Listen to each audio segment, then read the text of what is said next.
Today's episode is a 5 Bright Moments episode. It's pretty short, but the theme for this episode is the places on the earth that make your heart sing.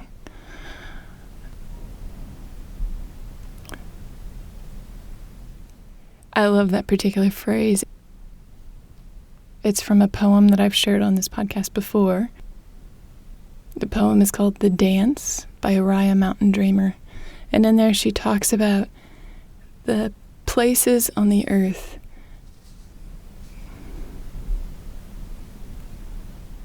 where you can risk letting the world break your heart, and the places that make your heart sing. My guest and I, Eli, talk about some of the outdoors experiences that we've been having now that our city is opening up. Spring is getting better, the weather is getting better, and we've been spending a lot of time outside. While you're listening, I want to invite you to think about, where are the places on this earth that make your heart sing? Hey, you. Thanks for tuning in. Just a quick heads up, this episode is rated R, so expect that there will be some language that you may not want your kids to hear, lots of adult topics, and quite possibly some explicit conversations about sex. This episode is probably not safe for work, though, I guess it depends on where you work. Hey, thanks for checking out one of the episodes of the 5 Brightest Moments that Rebecca and some of her friends have recorded. I'm excited for you to be able to listen to this because this is an exercise that helps to just bring up some really great feelings of what happened throughout the day, to kind of anchor those feelings inside our physical body and really set our vibration good for that day and for the next day, if you're doing this before bed, which is actually what Rebecca was doing with most of these. If you're wondering why she's doing this and you're wondering how you can do it, episode 38, Rebecca and I did a little explanation of what the benefits of this are, both on a scientific level and on a spiritual level. So check that one out for sure if you're wondering how to do this or wondering why to do this. You'll get some great ideas in here of things that she was thankful for and maybe some things that you can start to notice throughout your day as well. So I'm excited for you to listen to this. Have a great time.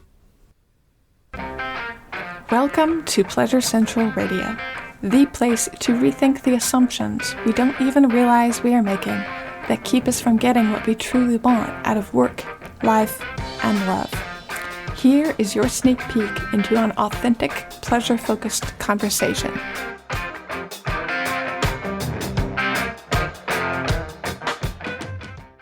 For my first bright moment, it actually goes back to last weekend when we went over to see a mutual friend out in his house along the beach. His friend lives about an hour and a half or so around a sound, and as you follow the sound around him, and he lives on a place that is still connected to this sound, and so he has just a very beautiful view of the beach. In fact, it's actually like in a little kind of cove connected to the sound itself, so he has this really gorgeous view of the water, and you can also see around on the beach like other houses that are located in what he calls, or I guess what's called a water cul-de-sac, and it just feels incredibly connected. Like you're able to see like neighbors as they're out, like bringing out their kayaks and like going on the end of the water, and you're able to see yachts or little boats that other people have, put out and are just, out enjoying the nice weather. And yeah, it's just this incredibly beautiful view, and you can see like more islands off in the distance. In fact, he was pointing out, I work over there. See, that's a big building off in the distance. That's where I work. And so it's just like this little magical place, and just being able to spend time there and just like take in the view and just walk around in the sand,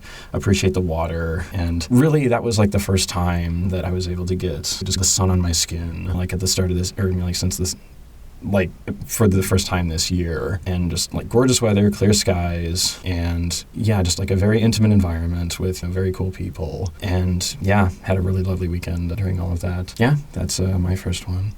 I love that. Mm-hmm. Yeah, so I got to go back there yesterday, mm-hmm. and I was there today. You and I were there a week ago. It was really sunny and beautiful, and it was an amazing spring weather day. And last night and today, it was wet and cold and overcast. Actually, it wasn't that cold. It was wet and overcast. And I had determined that I wanted to go kayaking. I love kayaking. It's been a long time since I went. When we got to go last weekend, I was reminded of, oh my God, yes, this is so fun. And it's such a great workout. Mm-hmm. And it's just nice to be outside on the lake, held in the water, out in nature. Mm-hmm. Even though there are people around, there's a lot of bald eagles and otters and seals and jellyfish. And Yeah.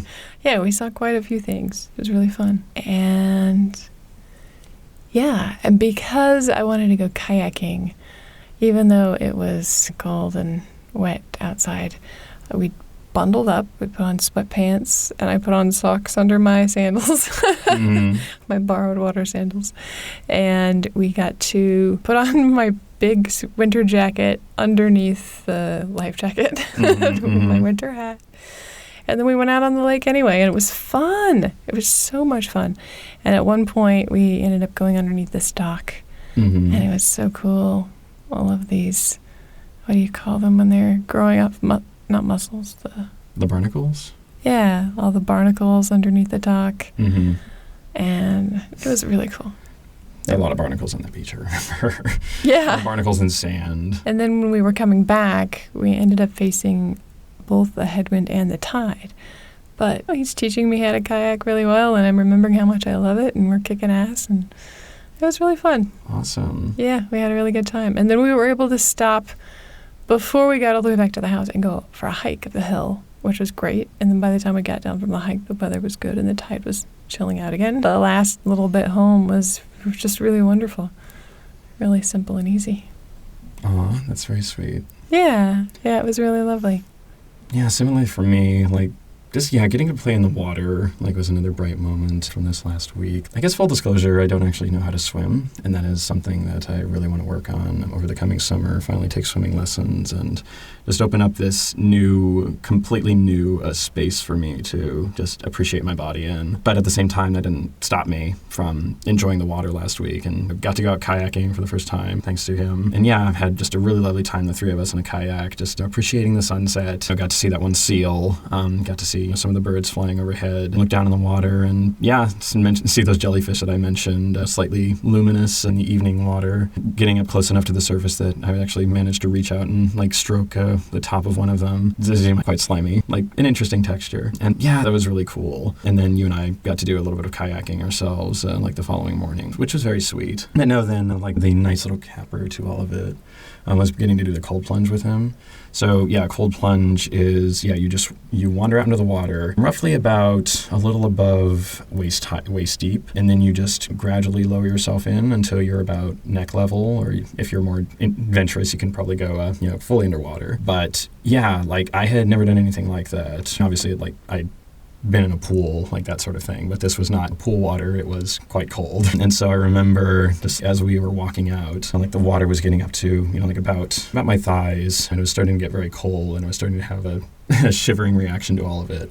But just, you got used to it. And then once we got into position and, were ready to lower ourselves down, I was slightly nervous. At the same time, I did it. And the first one, I could barely stay under for probably 2 or 3 seconds before I was like, okay, this is too cold. Got back up. He said, hey, keep doing it. You'll get used to it. And so, yeah, after the second, by the third try, I managed to stay under for pretty much just as long as I wanted. And it felt very cleansing, I have to say. Afterwards, oh, I feel amazing.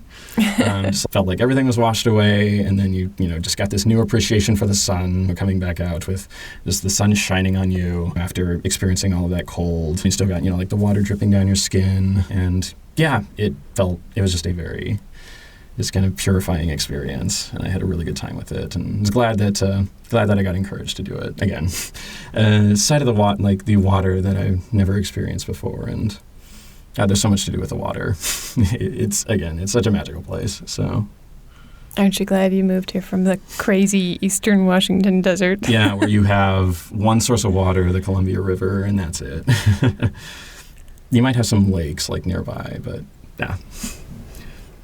I will say Eastern Washington is a nice place in its own, but it's not for me. Okay. Very well stated. So, Eli, I have something cool to tell you. Yes. Did I tell you where I went on Friday? What I did? I don't think so. So, I went out to that really special place that we both know out in the mountains. Oh, nice. Yeah. I went out basically the whole day. I had rented myself a car for a couple of days so that I wouldn't have to worry about how long I had the rental for. And I woke up on Friday morning and I did an hour of hard things, and then I went, okay, I need to get the fuck out of the house. So I did. I grabbed the car. I decided I wanted to take myself out for the whole day, so I packed enough for a picnic and everything I was going to need, and water and some clothes and a waterproof blanket just in case, and some notebooks and a couple of ceremonial things that I've been working on. And I just took off, and I stayed there for hours. I think I was 8 or 9 hours. Oh, nice. Till sunset. Yeah. It was sunset over that area. It's got to be so gorgeous. It was refreshing, too, not to have to worry about moving or leaving or moving the car because the parking was going to run out or anything like that. It was just, let's be outside. And I have some pears and salami and tangerines and bread with sun butter on it. And I have enough good picnic food to last me for a while. So I did. And I hung out on the beach there. There was an Indian couple getting married. So they had this whole ceremonial thing. It's really lovely, very touching. And I got to be sitting there on my blanket half the time during the ceremony, just enjoying it. Clutching a pear and biting into it as you're appreciating the scenery and the... Yeah. And you know what's sweet? I don't think you know this, but when I got married to my ex-husband, we got married on the beach. We got married at Golden Gardens. And it was very small. It was just like 8 of us, 6 of us, 10, 8 of us, I think. Small group. And we were on the beach, and it was obvious to people who were around that something was going on. And then we said our vows to each other, and we kissed. And a whole bunch of random people on the beach started clapping. It was so cool. I know. I was like, well, what a good sign. It was a lovely marriage. Oh, that's wonderful. Yeah. So that was my entire day, really, was playing hooky, going out to this really special place. And it reminds me about a poem that I had on the podcast a couple of months ago, The Dance. You read that one to me, I believe, so. Yeah, I think it's in The Dance, where she talks about the places on the earth that make your heart sing. Oh, yeah, I remember. Yeah, that's one of those places for me that makes my heart sing. Oh. And so I spent the whole day there. And my heart's been singing ever since. Oh, that's so sweet. Thank you. Yeah, like on the same theme of getting outside. Yeah, I got to do that today and had a very good time with it. Earlier this week, I've been making a habit of going out and hiking or doing like outdoorsy stuff now that the spring has finally fully hit Seattle. And yeah, this weekend I was initially planning to do a hike on Saturday. I believe it was another one. It was one up in the mountains. And then come to find out that, I realized I should also go schedule my COVID vaccine. And so I managed to find a time slot that was on Saturday.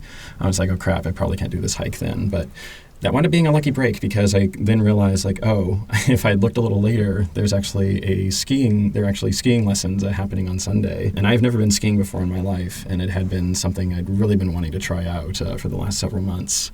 And I remember you telling me about that just a week ago or something. And I was like, you should check on Meetup for ski meetings. And as luck would have it, in fact, it wound up being evidently the last one that they were going to do this season. So I really lucked out with it. And so I was like, sweet. And so I sign up for it and get everything ready and head out for today. And meet up early in the morning. There wound up being probably only 6 or 7 of us that went all together. And so I piled in an SUV with a couple of people. Really cool to talk to.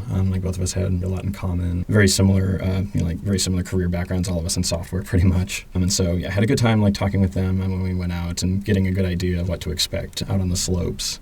And so when we get up there, so bit of a hitch, namely that, so I was under the impression that there would be actual ski lessons, but come to find out they weren't offering them that day. Thankfully though, there were enough skilled people there that were able to give me a crash course. Okay, here are the important things to know about how to fall, how to get yourself back up, how to stop, how to put on your skis, how to take them off, and all the basics, very well explained. And then got to ski around for a couple of hours, and of course tumbled a lot, was figuring out the basics about how to move in snow.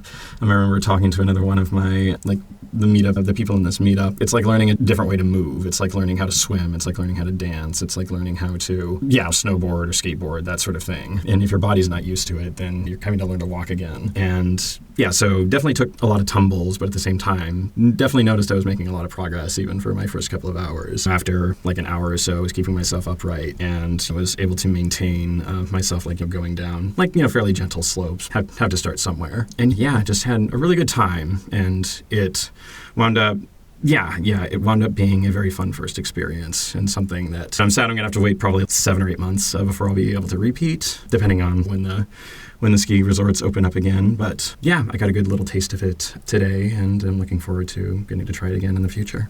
Yeah. That's awesome. Skiing is fantastic. Mm. You're going to love it. Especially you're going to love hot chocolate in the lodge with marshmallows in the evening to warm up and talk with people. Mm-hmm. It's one of the best parts about skiing. Yeah. Yeah, they had a lodge there. It was mostly open for lunch and all of that, but I could totally see in the evening, they set up a fire there. I think they had a fire pit, and then you just, relax and enjoy the revel in the fatigue that came from the day before, but it's still very satisfying and something that you shared with everyone around you that you can all talk about. It is very satisfying to do something that your soul has been inspiring you to do. Soul or whatever, I don't know. There's some desire. You said you'd wanted that for a while. Mm-hmm. And then you decided, hey, I can do this. I'm going to go do this. Why not? And you did it. It's a unique kind of satisfaction when we give ourselves that gift. Absolutely. It's pretty cool. Mm-hmm. And again, I moved out to the big city from a smaller town because I knew that's the kind of opportunities that this place could provide, and it always feels so affirming to finally have those choices fulfilled. And yeah, the pleasure is all mine. Thanks for listening to Pleasure Central Radio, hosted by me, Radiant Rebecca. My guest today was Eli. Technical production was by me. If you like these 5 Bright Moment episodes, you can listen to a playlist full of episodes. Check out the link in the show notes or go to pleasurecentralradio.com, look in the top right-hand corner for the listen button, and then choose Topic Series and 5 Bright Moments. I get significant creative feedback from my beta listeners group. For this episode, special thanks from that group goes to Tom, Sam, and Bradley. And of course to you. Thank you for listening. I look forward to your company on the next episode.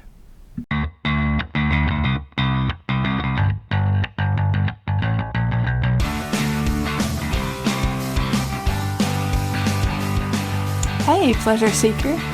Well, that's it for today's conversation. Here at Pleasure Central Radio, we love using conscious communication, science geekery, and copious amounts of true pleasure to improve our partnerships, our money, and our love lives. And we hope you do too. If you loved what you heard here, we'd love a review. You can listen to other episodes of the podcast and read thought-provoking essays or poems written by me, Radiant Rebecca, by checking out the blog on pleasurecentralpodcast.com. Sign up to hear about new episodes immediately at pleasurecentralpodcast.com.